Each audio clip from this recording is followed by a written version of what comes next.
We're good. Okay. So for those of you that are watching, sorry about that, guys.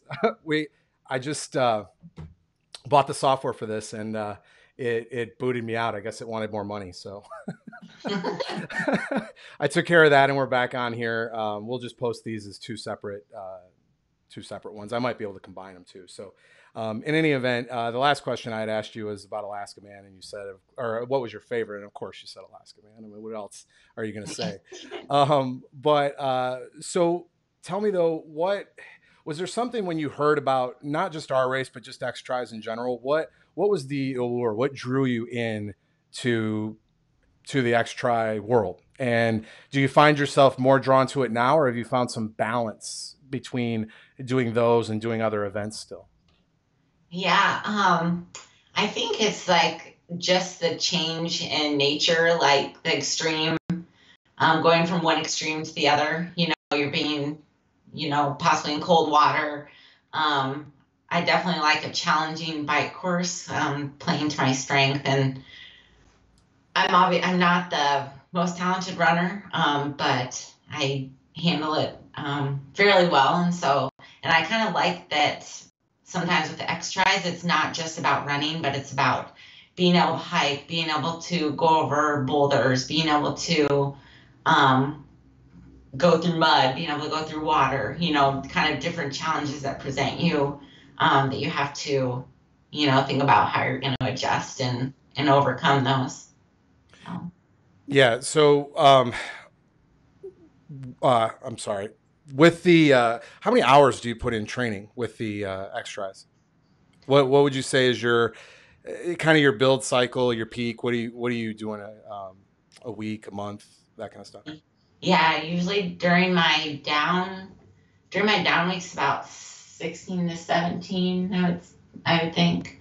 Um, and then average probably around that 19 to 20, and then higher volume like 24-ish probably. I've had one 24 um, week a couple weeks ago. But I teach at the university. I teach a cycling course. So it's hard for me to go and push those students hard for, a good hour and 15 because I have two classes back to back. It's very hard for me to adjust and then come and ride my own bike longer. So usually those days are limited to like a swim in the morning and then just my cycling classes. So I'm finished with that April 24th. So I'll probably be doing a little bit more cycling on my days I wasn't teaching or was teaching, I guess. Well, so that kind of feeds into. I mean, everyone.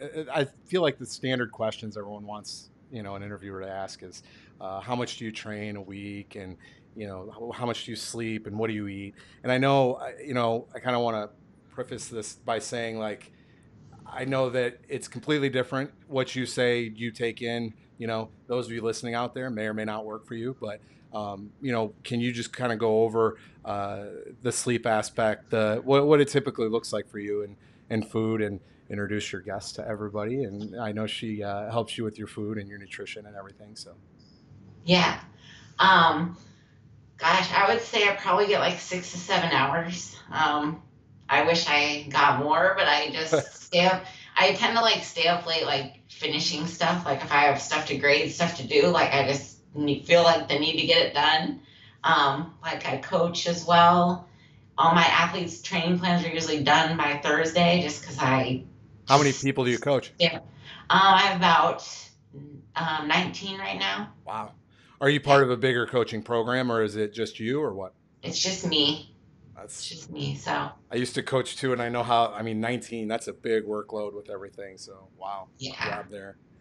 But And then this is Nikki, Nikki Kubiak. She's been my dietitian now for 6 years. We were talking about that with 5 to 6 years now. Yes. Yeah. My name is Nikki Kubiak, and Morgan called me. We actually raced against each other about a year before she called me, and we kind of just looked at each other at the race, and we said hi, and then we kind of went separate directions, and we don't think we ever really talked again. And so I was really excited when she called me because she was really starting to take off, and I was really seeing performances from her that were pretty exceptional. Like she'd outbike all the guys. statewide, stuff like that. Cool. Outswim them all too, from what I Swim ball remember. too. And so when she called me, I was really excited to work with her, and we've kept this relationship going because we do form a good team. But I will say I really enjoy working with Morgan, number one, because she values nutrition. The fact that she had me come on, be part of this podcast when it's really about her today meant a lot to me, because it shows how much she puts that as a priority. And so when you're asking what does she eat, she really just eats real food. The thing with Morgan, because her schedule is so tight, is that it does have to be efficient. And so we've created a plan that has a lot of food she can cook quickly. There's a few little processed things in here and there, but what she does with those is she does a great job of pulling in a lot of like leafy greens and salads on the side. And so she can throw these meals together that are really balanced and very quick and efficient, so she can get refueled. We have her nutrition timed out because she's coaching swimming in the morning and doing her own swimming. And so we've got a breakfast and a second breakfast. And then she comes home and has a really structured lunch. And she just does a great job of always making it a priority. That's great. And you've worked with her for a long time on that too. So, yes. Yeah. And, to be able to perform at the level that you do at Alaskaman, I mean, I can't necessarily speak for the other races, but I've seen that, you're just going nonstop that entire time without really, I mean, I haven't seen any cratering or anything like that. I think Amber did all she could to close that gap last year to make it super exciting, but man, the performance level, and especially on the swim, the difference between that I saw, having the drone up, I was really able to see that, and that picture that, last year got all those hits, but just the space that opens up there. So, I mean, obviously the food, the sleep, it all has a huge part to do with that. Mm-hmm. Is there anything, well, first of all, before we get into the other stuff, because I'd like to know what else you do besides tries. I mean, having a balanced life, you need other stuff in your life, right? Yeah. But can you talk a little bit about Norseman? I know last year you didn't have the year there that you wanted, and you're returning for some revenge there, I think. So just kind of talk about last year and then this coming year and what you want to do there, and I mean, besides win, obviously. Sure. So last year wasn't the greatest because first of all, with my bike, like we made it there safely and everything. But we did have trouble. We were there at like midnight, so we had trouble finding where we were staying because we stayed like an hour from the race. Wow. Kind of in a small off-beaten path, like. And an hour there is like, I mean, we were 35 minutes away, and it was only like 6 miles, but all the winding through the shoreline and everything. So you probably weren't even that far from the race site, but you still It just took speed. Yeah. So my handlebars ended up getting cracked on the way there, and they came out. Someone had shoved my bike bag and everything through like the luggage belt. So it came on the side, the bag was open. So yeah, my bike took a beating. So that pretty much stressed me out from day one. We ended up like using some epoxy to try to just add some, stability to it. But so I had it pretty much set up well for the race. Swim went really well. I think I was second female or something out of the water, so that was great. Bike, I was doing really well. I was in third place until mile 88, and I had some issues with my bike last year where the brakes kind of just stuck to the rim. So they stuck a little too much at Norseman and pretty much heated up, and my wheel and tire and everything kind of exploded. So I rode from mile 88 in some rain down the switchbacks. I would have to get off the bike and walk it. So I managed to get in there safely. But this year I have a new bike sponsor, Bike Masters here in Omaha, and they actually gave me like the top of the line felt with disc brakes. And I'm just loving that bike. It's awesome.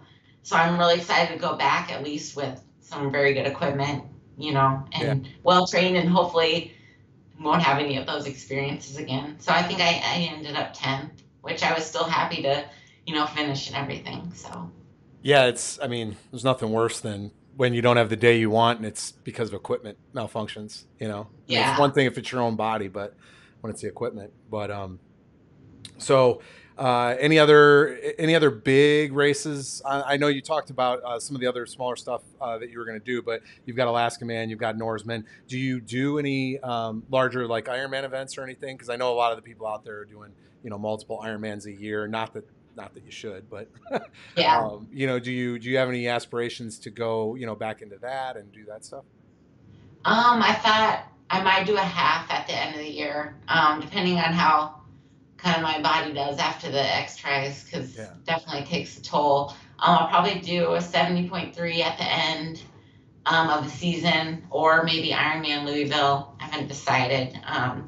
Last year I got mono at the beginning of the season. I was supposed to do St. George, so Ironman actually let me roll that entry over to this season. So I'll do a 70.3 at some point, and then if I get into the gravel racing, gravel worlds, it's actually in Lincoln, like in our backyard. So I figured I might just dive right into gravel worlds and see Well, what I can do there. what talking just about Alaska Man and the athletes that are going to be doing that. We've talked about your performance, your experience there, but what advice, kind of just going through the swim briefly, the bike and the run, um, what advice based on your experience would you give the average Joe Schmo athlete out there? What do you think they need to know that maybe they don't? Yeah, as far as the swim, like definitely, if you can get in cold water before, even if you can take like very cold showers, I feel like the couple weeks leading in just to get your body like acclimated to that cold water. I'm like saying very cold showers or like an ice bath, if you can handle that kind of stuff. Definitely do the practice swim so you kind of know what you're getting into. Morning of the race, like before it starts, like get in the water. Make sure goggles aren't leaking. Like take any variable out, that can set you kind of up to feel like a panic mode. So, just kind of make sure you're set going to the water. Um, And yeah. especially, I mean, this year, I just posted about it, but we went from the just over 4,000 meters down to three, Mhm. and exiting by the waterfall. I mean, there's a chance it could be 53, 54 if it's crazy warm, but that water is going to be colder than it's ever been for these guys. Well, you too, you're going to be there. So, but that cold water can wreak havoc. So we wanted to shorten that and just make it a little bit easier as far as point to point, straight out kind of deal. Yeah. But what about the bike? What anything on that? I mean, the elevation's not extremely hard like a Norseman at 10,000 feet, but it's got 4,500 feet of climbing. So Yeah, I would say, definitely get in, some harder. So I'm a big fan of doing like big gear type of work on the trainer for actually hills and then rather than riding hills. That's worked for me. It's worked for a lot of the athletes I coach. Like I know Eric's doing really well this year, and we have him doing a lot of that on the trainer. And he's going to be doing Alaskaman this year as well. So, just getting in the long training hours, really practicing and knowing like your fuel plan. I feel like a lot of people go into like Ironmans and stuff, and they're like, well, I think this will work, or I'll just take down this. And they don't know how it's going to react with their GI or their electrolyte balance, and then, they're sick for the rest of the race. So I feel like if you can have, your nutrition planned out and definitely on the bike and get in, make sure you're getting in those calories on the bike. That's going to help you, stay balanced throughout the run. Or, I feel, when you get off the bike to run as well. I feel like too that with a lot of the people getting out of the water, a majority of them are shivering. They're not understanding that's burning more calories too, and they're shivering like that, especially if it keeps up. And throughout the day, the weather and the cold, play into it more than let's say if they're used to an Ironman event or some other triathlon. And there are obviously Ironman events that are very hard as far as elevation and weather and stuff, but as a majority, I think I've seen that go overlooked in the event. Even last year, the opposite direction. People were overclothed coming into T2. They had on way too much. I mean, I saw just sweat buckets coming down, a couple people coming in with jackets on, and it was 75. So I think it really plays in. Going on to the run, though, I mean, did you see any wildlife out there either year? Did you see a bear or I moose? What? I didn't. I know. Someone like I saw there. People were like, I saw a bear. I saw a bear. Like people saw like 8 we, bears, and I'm like, I didn't even see one. we saw there, or we didn't. I didn't see these, but there were 22 sightings last year. Now that being said, I mean, some of that may be the same bear multiple times. Probably is, you know. But I know out on Crow Creek, like your favorite part of the whole race. Um, I know Yeah. shortly after you ducked into Winter Creek, the trail there at the trailhead, there were 2 bears sitting on the road that Whittier police had to go out and chase off in their car. So you missed that by, I want to say 15, 20 minutes. Oh And wow. they would have stopped you too. Those bears would have. They were just sitting right in the middle of the road. So, Oh jeez. but maybe third year's a charm. I mean, it's not. You don't want to run into them, really. I mean, Yeah. but you know, as long as nothing comes from it, that's part of Alaska. You know, it's Yeah. pretty cool. So, I just have to outrun my support though, right? I mean, well, Great. in reality, yeah, absolutely. Well, can I just chime in really quick to support what you guys were talking about with the nutrition? So for anybody that's new or maybe doesn't have that set plan, the gastrointestinal system, your gut, can handle about 60 to 90 grams of carbohydrate per hour. And so if you're more sensitive, you want to stay to that 60 gram side. If you've really got a gut of steel, you can push up to 75, 80 grams. And if you stay within that window, you should not have any major GI issues. The other thing is, remember, it can handle about a gram per minute. So if you suck back a gel and throw back a sports drink in 5 minutes, you run a good chance of overloading. So you want to try to spread your carbohydrate out as evenly as possible. So with Morgan's plan, we have things incremented out into about 15-minute intervals. So she knows she's taking so many grams every 15 minutes, and that's worked really well for her. And then the only other thing I would add for newbies is the nutrients that matter the most, because there's a lot of products out there, is fluid, number 1, and then carbohydrate and sodium. And if you can really get those in consistently, your success rate will definitely improve, and you'll have a much more pleasant experience at the Alaskaman. So someone, I mean, I've heard the question when things like that are said. I've heard people say, well, you know, how do I know how much I'm really sweating if it's cold outside? And, you know, yeah, my clothes might be wet or they might not be wet. And am I really sweating if my clothes aren't wet? And how much do I sweat in the swim? And there's certainly sweat tests and there's things like that you can do. But for someone that a majority of people aren't going to do that. I mean, they should for sure. But what would you say as far as like first on the swim, calculating how much you actually sweat there, or are you sweating because it's so cold? And then throughout the day, the same kind of question for the people that might be wondering that. Mm-hmm. You know, in average, if you stick around about a 24 to 32 ounce intake per hour, for the most part, you will hang on. So if you're a heavier sweater by trade, you want to push up towards that 32. And if you're not so much, you can tend to get by with that 24 to 28. And you know, the one thing that the question I get so much is just, how do I know exactly? And what you have to settle into is the idea that nutrition is never perfect, whether it's within a sports environment or day to day. And so the more you test and trial and practice, Morgan talks about, she mentioned how she trains and practices her fueling patterns. The better you'll get at it and the less anxiety and uncertainty you'll have. But until you really start practicing it, it is kind of a guessing game. So personally, this question has affected me, but I know there's others out there that this goes with too. So I'll take this opportunity to ask you. But Leadville, I did it a little bit ago, the marathon, and it's a good example. But it's really happened to me at quite a few of them. I feel like I am getting the right nutrition, the right liquids in, really work hard at that, and no problems in training whatsoever. But then, you know, and I feel good during the race, perform pretty well, and then at the end, or even perform very well, and then at the end, I feel like someone has taken my intestines and my stomach and just wrapped knots. I mean, it reaches a point where I'm praying for death. And you don't think it's going to stop. And it takes about 45 minutes, at least for me personally.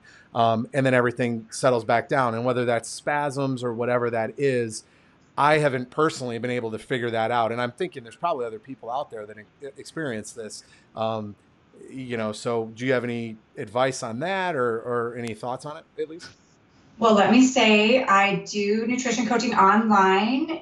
Aaron and I'd be happy to work with you specifically. I swear, But, I'm trying to relate this to other people. I'm not trying to get free coaching here. I no, promise. no, no. I think though, honestly, when you look at a race like Leadville, where you're racing at that high elevation, there are just some uncontrollable factors that come with that thin air. And so your gut, and depending on how many days ahead of time you're up there at that elevation, there's pressure, right? Yeah. So when you're up in the mountains, there's less pressure and your GI tract expands. And so you can sometimes feel bloated and kind of off when you're at elevation. And now you're racing and you're pumping it full of all of this fluid and carbohydrate and sodium, and it's stressing the system. And so I think in many cases, it's just part of that race, and it just kind of comes with the turf. So if it happens at sea level, it's something you said that's key there that I've actually heard from other people too, is it's just stressing the system at some point. If you do everything right and you have one hell of a race, which the last time it happened, I did, it just catches up with you at the end and you're recovering from that. I mean, is it correct to maybe assume that you're going to have to go through a certain amount of discomfort, and some it's worse than others with that? When you're talking about at sea level? Well, yeah, sea level, and just after the event, if you're giving it everything you got, there's a certain level of, for some people. I could say yes to that, just because a lot of it's just gravity and the motion of the body, and you're forcing it to metabolize under a lot of stress and duress. And so it you can end up with some symptoms for a day or two until it settles again. So, I didn't mean to derail that towards that, but so Morgan, back to you. I need funny story. You got to tell me something. What's a funny, memorable story that everyone can laugh at you about for Alaskaman? Come on, embarrass yourself a little bit here. Okay. Either either year, or maybe one for each if we're lucky here. Let's see. The first year, so my support was Chris Story. She's an athlete. The one who got me into it in the first place.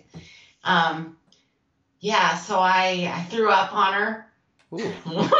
I threw up on her, and I peed on her. Well, I think everyone's peed on their support. If you haven't peed on your support in X-Tri, you're not doing something right. I think I've peed on Kevin like 3 times or something during. Yeah.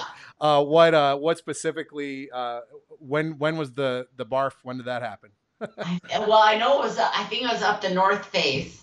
And I'm like, just wait a minute, Chris. Oh, that's a good place to do it too. And she turns around and then I'm just like. Was that first year or second year? That was the first year. Yeah. So, support. Just a word for those of you that may watch this. Most of the athletes are going to be told that in order to warm up when they get out, they should probably just pee in their wetsuit on the way to T2. So keep in mind when you grab that wetsuit from them and it's dripping full of water, that might not be water. But so all right, yeah. I mean, and I don't know that we got to any actual advice there on the run. Is there anything that sticks out in your mind as we move past this on the run that you might tell people? Something that maybe isn't the stuff they've heard before or anything? Shoot. I guess I would definitely. I know a lot of people are probably ask about it, but it's not really me. Well, I guess it's kind of advice, but I would definitely wear, trail shoes for the race. Definitely like in the mud and, on the trails, and when it gets muddy or if there's snow up there. Let's see, as far as advice, I fall so much on pacing. A lot of people like to start out really fast on the run. Definitely for Alaskaman, you definitely want to conserve because, you have the trails, before the mountain, and then you're up and down the mountain twice. So if you can, definitely conserve your energy for those, at the end, you're going to need it. And probably pack a little extra nutrition, more than you think you need. Yeah, I packed extra last year, because I had these horrible gels. And I couldn't even take them down. It was luckily my support had extra nutrition for me, so because I was definitely getting that lightheaded, dizzy feeling. So Well, and I mean, from a mortal standpoint over here too, for instance, when I did Kelpman, I planned on being up on the mountain. I don't even remember how long it was. It was like, I said, okay, I'm going to do this conservatively. I'll do it in 3 or 4 hours on the mountain or whatever. And I was up there. I don't even want to say how long I was up there, but I ran out of nutrition like halfway through it. I mean, even water, and there was nothing up there. So for me, um, that just generally killed me. It made it that much worse. It kept compounding as I went through.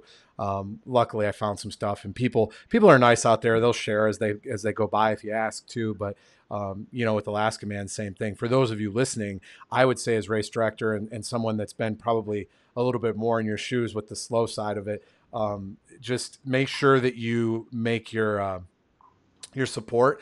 They're your mule. So load them up. They got to have enough for them, but they should have enough. You should have enough for you. They should have enough for them. And then they should have enough for you again between the yeah, stops, just in case. Cause I mean, if you're running or you're jogging or even walking fast, but then all of a sudden you're like crawling, it's going to take 4 times as long. So someone just asked about poles on the run. So what are your thoughts on using them up, using them down? What did you do? Did you ever use them?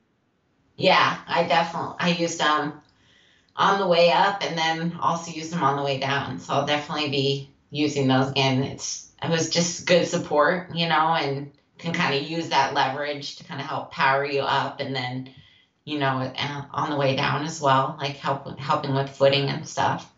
I found that when I used them, and even when I didn't need them, I was using them, and it helped me kind of keep my head in things. Yeah, I because you're having to concentrate on every step, yeah, but after a while, it's just this methodical thing, and you're starting to kind of go in and out. But when you're worried about where you're going to put the poles too, it kind of just kept me engaged too. Um, yeah, so, sure. and guys, make your support crew carry those when you're not work. Mine were carbon, and they folded up, and I just put them in the bag most of the time. But your support, they should be training as much as you are for that run, or they're not going to make it through there. So load them up. Their job is to, like I said, mule it for you. So yeah, definitely. Um, so going into Alaska this year, I mean, it's hard to improve on. I No one's perfect, obviously, but you've won 2 years in a row, so one would argue that's as close to perfection as you can get, being the winner. But what would you do to make sure you win again, or give yourself the best chance of winning again? What are you looking at the last couple of years that you're like, wow, I won, but man, I got lucky on a couple of these things here that I could have I potentially could have got caught on or something. What are you improving? What are you thinking? Yeah.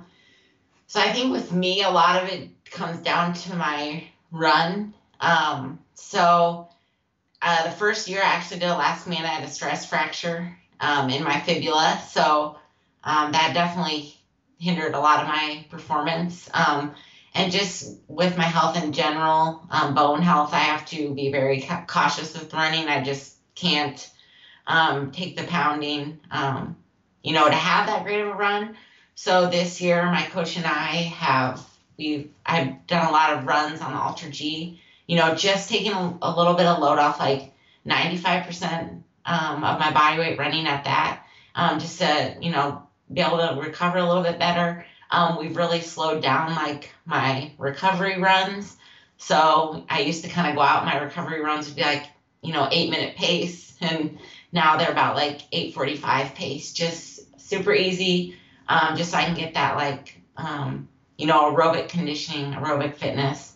So that's helped me. I'm feeling pretty strong right now. So I'm hoping if that continues, I'll probably still do a lot of my long runs on the Ultra G, and luckily the grade on that can go up to like 15% grade. So I've done some of those higher grades as well. So I think I just want to be healthy going into it, and I think I'll be able to perform at my best.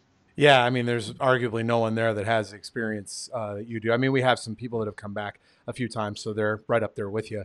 And I thought Amber was going to race this year, but I think maybe I could talk her into it last minute. So Yeah. see if I can get her to challenge you. But yeah, I mean, the mention of the grade, something there too that I thought about right away when you said that is, as race director, I've asked people, I like to know how the race stacks up against other events, and given the climb and everything. And those of you that haven't done it that are listening, we don't get above 3,000 feet. The cumulative total of the gain is what you're seeing. So going up and down the mountain twice is what adds that, and then all the stuff prior to the mountain. But you know, whenever I ask somebody, they almost always say that run was not as hard as I thought it would be. Now, I don't know if that pertains to you as well, Morgan, because you're obviously probably pushing quite a bit harder to stay up front. But for a majority of the people, they say it's not as hard. And it took me a little bit to figure out why that was. And what I think is, if you have races that just, for argument's sake, if you have a race that has 7,000 or 8,000 feet of elevation total,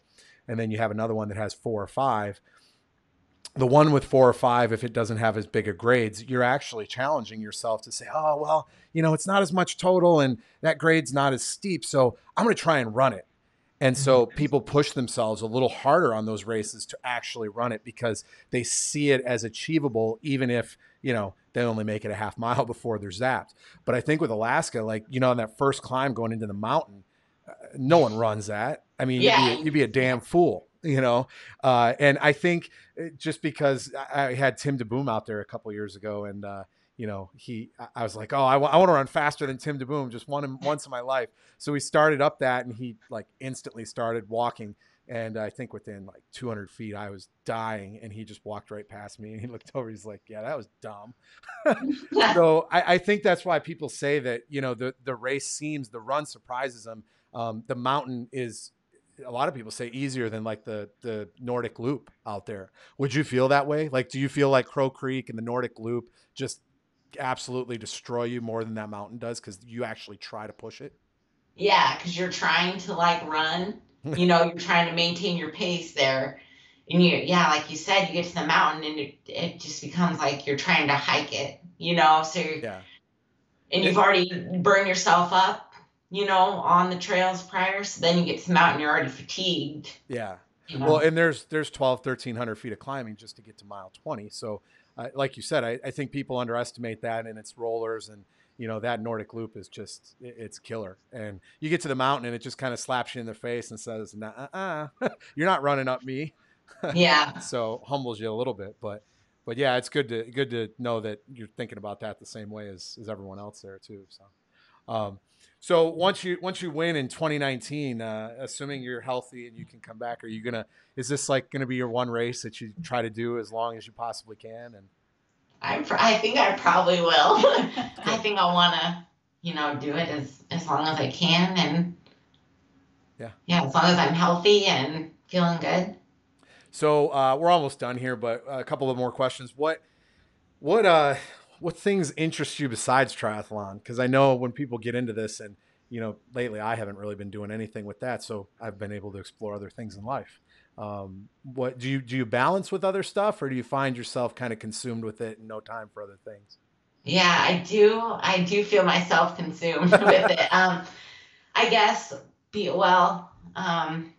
I'd like to kind of do some other things, as far as traveling and seeing different parts of the world. And times I feel like now I've just traveled to races, so I've had that pressure, so I really had to been able to enjoy, just different culture and different scenery and things like that. So I kind of want to do more of that right now.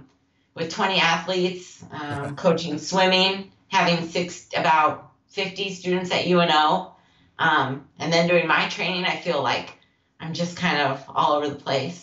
It's even hard sometimes to see my niece and nephew. So I'm like, when can I see them? Can I see them for a little bit? So yeah.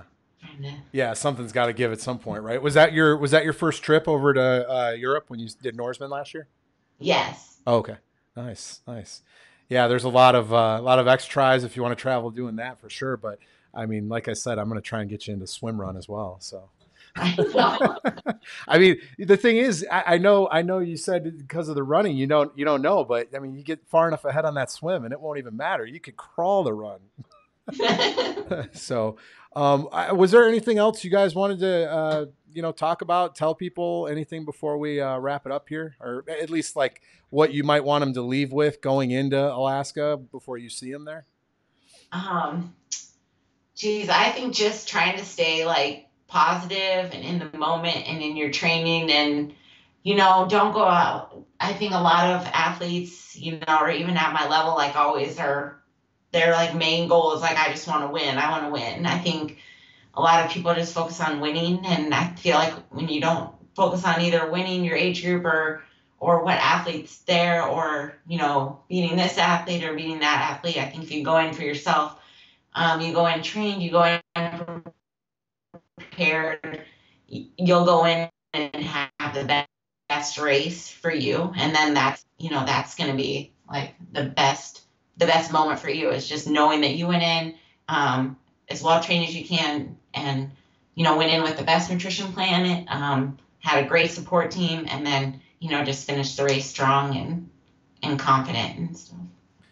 Yeah, and it's funny. So many people told me they saw maybe a handful of people the whole day. So that's another reason we want support out there, because people get lonely. It's just them in nature. So yeah, it's really not about the competition out there. I mean, you guys at the top, of course, that win's definitely nice. But once you get back past the top 3 or top 5, it's really just about the day and nature and checking out everything, and the guy behind you that's struggling, pulling him along with you and stuff like that. So Yeah. yeah, it's always fun to see you out in front and push you guys. So I appreciate you guys' time and coming out and Thank you. being our first interview. I will get better at this. It's a little rough on my end, especially when it cuts off about 10 minutes in and asks me for more money in order to keep the subscription going. That's great. That's great. Thank you for having me too, you guys. I appreciate it. Thank you. Absolutely. Thanks for the advice. I'll contact you, see if I can figure out my Yeah. digestion thing. I got to start training first, right? Life's getting in the way the last year. So, but I wish you all the success in the world, and hopefully a 3-peat at Alaskaman. That would be great. Thank you. Yeah, absolutely.